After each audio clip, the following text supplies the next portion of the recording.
سب سے پہلے یہ سوال ہے کیا کس طریقے سے انتظامات کیے گئے شاہی مسجد میں رمضان کے تعلق؟ بسم اللہ الرحمن الرحیم۔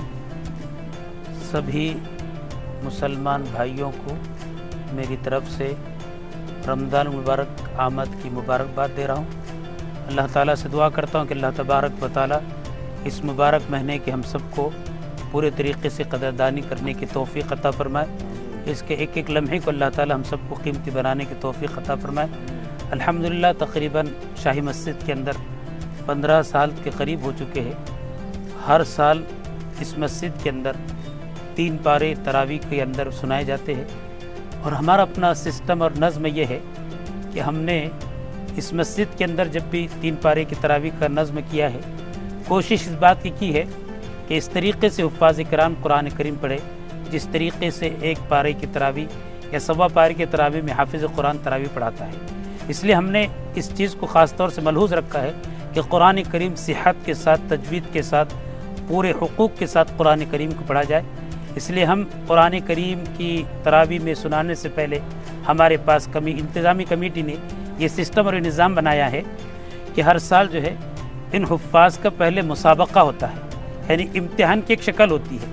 الحمدللہ اس سال ہمارے پاس مسابقے میں شرکت کرنے والے حفاظ کی تعداد تقریباً 30 کے قریب تھے، اور ان 30 حفاظ میں سے الحمدللہ 3 حفاظ کا ہمارے پاس انتخاب ہوا ہے۔ تو اس کے بعد ہی اس کا تقرر ہوتا ہے، اس کی حفظ کو دیکھا جاتا ہے، آواز کو دیکھا جاتا ہے، اس کے پڑھنے کے طریقہ کار کو دیکھا جاتا ہے، تجوید کو دیکھا جاتا ہے، ساری چیزوں کو مد نظر رکھ کر جو ہے حفاظ کرام کا یہاں پر انتخاب ہوتا ہے۔ ہم کوشش یہ کر رہے ہیں کہ جس طریقے سے اس مسجد میں تراویح ہوتی ہے، ساری ہی مساجد میں ایک حافظ کے بجائے 2-3 حفاظ تراویح پڑھائے تاکہ سب کو آسانی ہو، اور تاکہ کہیں اگر غلطی ہو جائے تو غلطی کی اصلاح ہو جائے۔ اللہ کرے کہ اللہ تعالیٰ ہم سب کو اس پر عمل کی توفیق عطا فرمائے۔ حافظ صاحب کتنے نمازیوں کے آنے کی امید ہے؟ کتنے لوگوں کا انتظام کیا گیا ہے یہاں پہ؟ الحمدللہ گزشتہ سال تقریباً 7 سے 8 ہزار کے قریب لوگ تھے۔ اس سال ہمارا تقریباً امید تو بہت زیادہ ہے۔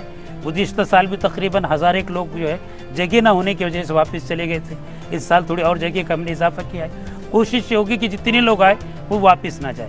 ہماری کوشش تو ہے کہ ہم انتظام پورے طریقے سے کرتے ہیں۔ انتظامی کمیٹی الحمدللہ اس کے لیے ہر وقت کھڑی رہتی ہے، کسی قسم کی کسی تراویح میں آنے والے کو تکلیف نہ ہو۔ امسال انشاءاللہ زیادہ سے زیادہ لوگ آئیں گے اور ہم ان کا انشاءاللہ پورے طریقے سے انتظام کریں گے۔ نماز تراویح کا وقت کیا ہوگا؟ دیکھیے امسال ہم نے پاس جو ہے اذان انشاءاللہ عشاء کی جماعت اذان جو ہے 8 بجے ہوگی، اور ٹھیک عشاء کی جماعت انشاءاللہ 8:15 بجے ہوگی، اور اس کے بعد تراویح کی نماز ہوگی۔ اکثر لوگ جو ہے نا سوال کرتے ہیں تراویح کب ہوگی؟ دیکھیے اس بات کو ذہن میں رکھیں کہ تراویح عشاء کی نماز کے بعد ہے۔ جب تک عشاء کی نماز نہیں ہوگی اس وقت تک تراویح نہیں ہوتی ہے۔ جتنے لوگ تراویح کی نماز کے لیے شاہی مسجد میں آ رہے ہیں ان تمام حضرات سے میری ایک درخواست ہے۔ سب سے پہلی درخواست یہ ہے کہ اپنے گھر سے وضو کر کے آئے، ہر چیز سے فارغ ہو کر آئے۔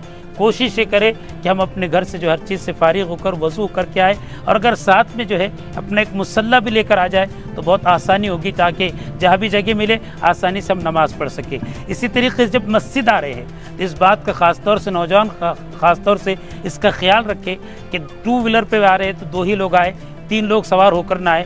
اور جتنی پابندی اسلام کی ہے اسی طریقے سے جو قانون کی پابندی ہے، قانون کی پابندی کو لحاظ رکھتے ہوئے یہاں پر آنے کی کوشش کریں۔ گاڑی دوڑاتے بھی نہ آئے، سلو آئے، اطمینان کے ساتھ آئے، چونکہ اللہ کے نبی نے فرمایا کہ جب تم نماز کے لیے آؤ تو بھاگتے دوڑتے نہیں آنا چاہیے، اطمینان سے چلتے ہوئے آنا چاہیے۔ جب تراویح کی نماز مکمل ہو جائے، یہاں سے نکلنے لگے تو اس وقت بھی اس کا خیال رکھے کہ دوڑتے ہوئے نہ جائے، کوئی گاڑی نہ بھگائے، کسی کو ہمارے وجہ سے تکلیف نہ ہو، راستے میں جو ہے کسی قسم کی کوئی ایسی چیز نہ ڈالے کہ جس کی وجہ سے تکلیف ہو جائے۔ اس کا ہم خاص طور سے خیال رکھیں۔